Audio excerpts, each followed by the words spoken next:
இன்றைக்கி மோஸ்ட்லி நிறைய பேருக்கு பிடிச்ச ஒரு ஃபுட் ரெசிபியோடு தான் வந்திருக்கேன். சீரக சம்பா ரைஸில் சிக்கன் பிரியாணி எப்படி பண்ணலான்னு பார்க்கலாம். டேஸ்ட்டு ரொம்ப நல்லாயிருக்கும். சேவ் பண்ணி வச்சுட்டு ட்ரை பண்ணி பாருங்கள். ஃபஸ்ட்டு ஒரு ப்ரெஷர் குக்கரில் 1 table spoon oil, 3 table spoon நெய் ஆட் பண்ணிக்கலாம். நெக்ஸ்ட்டு இது கூட பிரியாணி இலை, பட்டை, ஏலக்காய், கிராம்பு எல்லாமே ஆட் பண்ணிவிட்டு கூடயே ஆனியன், பச்சை மிளகாய் ஆட் பண்ணி நல்லா மிக்ஸ் பண்ணி விட்டுக்கலாம். ஆனியன் ஓரளவு வதங்குறப்பவே இது கூட இஞ்சி பூண்டு பேஸ்ட் ஆட் பண்ணி நல்லா மிக்ஸ் பண்ணி விட்டுக்கலாம். ஆனியன் நல்லா வதங்கினதுக்கப்புறம் இது கூட தக்காளி ஆட் பண்ணி நல்லா வதக்கிக்கலாம்.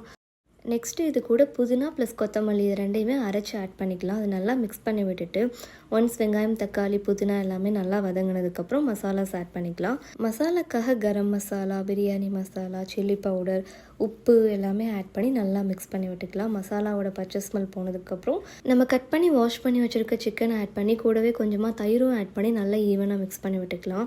சிக்கன் நல்லா மசாலாவை அப்சர்வ் பண்ணட்டும். ஒரு 5 மினிட்ஸ்க்கு அப்புறம் இது கூட தண்ணி ஆட் பண்ணிக்கலாம்.